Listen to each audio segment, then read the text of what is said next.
Hello again, everybody. This is Mr. Everything. I'm coming at you with another Pirates of Drinax recap. This is recap number 5. It should only take a few minutes, but this is basically just to keep you up to date if you missed the show. Sorry for the late recap, but I actually forgot and then thought about, hey, I haven't done the recap for tomorrow's game.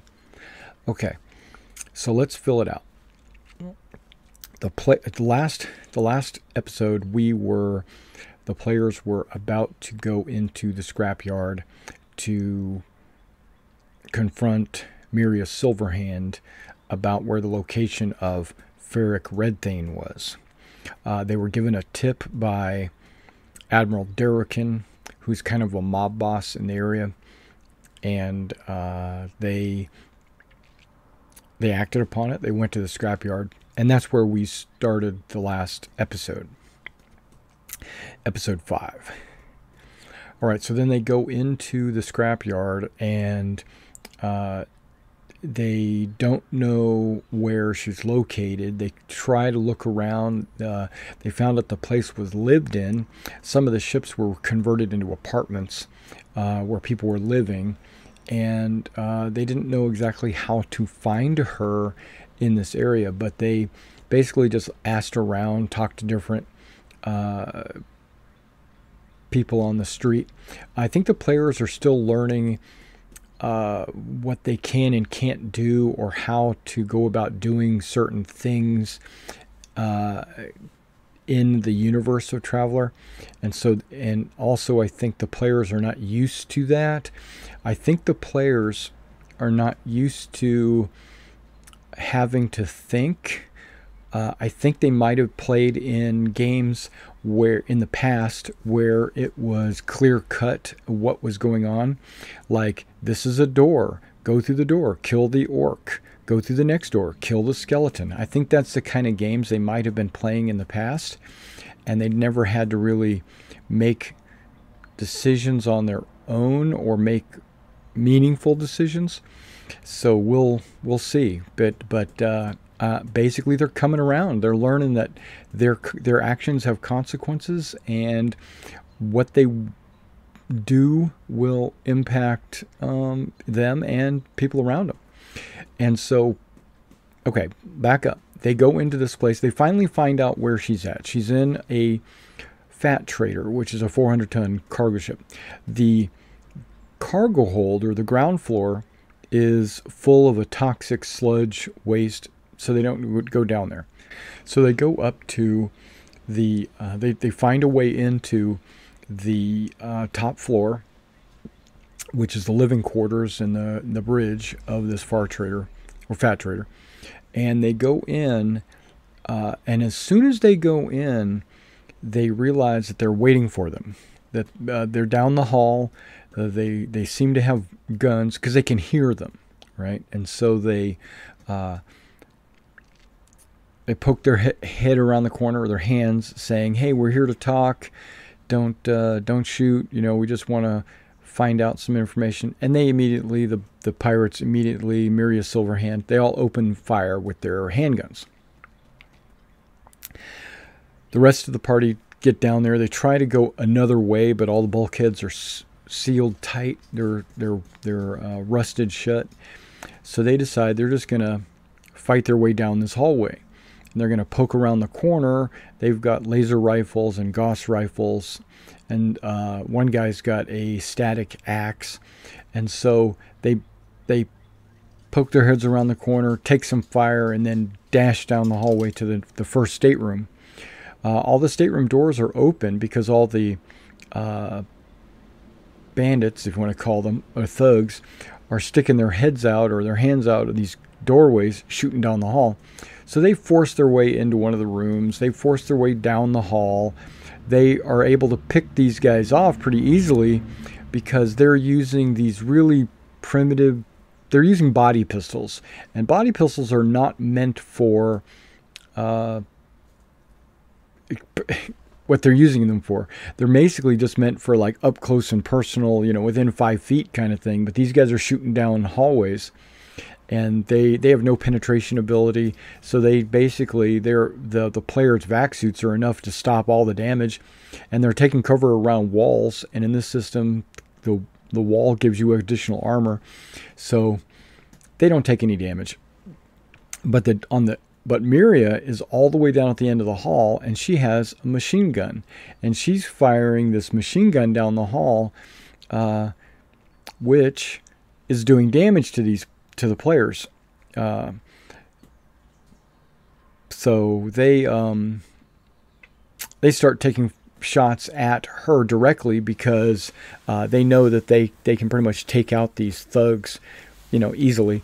And so they shoot her, and when she gets damaged enough, she decides that, okay, she's it's the situation's hopeless, and so instead of surrendering, she activates a self-destruct in her mechanical arm and blows herself up. So she explodes, boom, and they defeat the thugs. They search the area. They find out that she has coordinates to where Red Thane is in her room. So that was not a bust. So her blowing up was not the end of the adventure.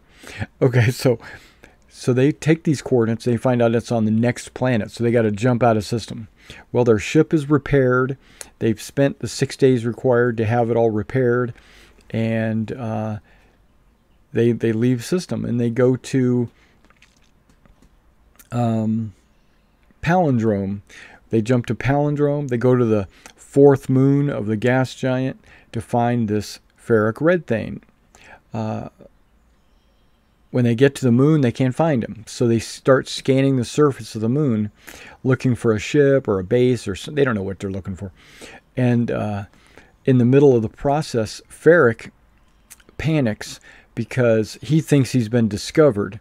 They haven't discovered him, but he thinks he has because he sees these ships scanning the moon.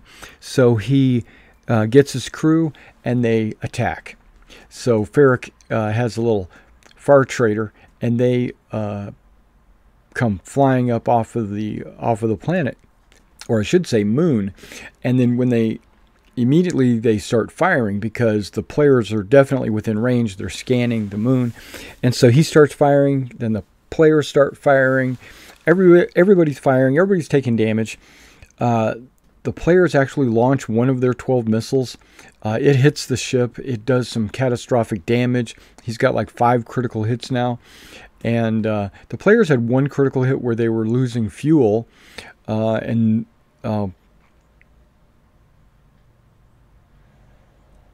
Kagar goes down there and patches or redirects the fuel or whatever he needs to do to stop the fuel leak. And then the Red Thane gets on the radio and pleads for amnesty. Basically, he says, I got a secret about Admiral Darrakin, and I'll give it to you if you let me go. Right? They don't agree. Wait, I think the players did agree. Like, you just surrender and we'll let you go. We'll turn you into the authorities. We'll let your crew go, or something like that. And I don't remember exactly how that transpired, but it doesn't really matter because Ferric wasn't really surrendering. What he was doing was trying to get them to dock with his ship so that he and his Marines could jump across onto the player's ship and take it. And so, as pirates do, and they dock with his ship. They open the door, and all of his men jump down into the player's ship, and then combat ensues. So luckily, the players had about half their crew down there waiting for the transfer of prisoners.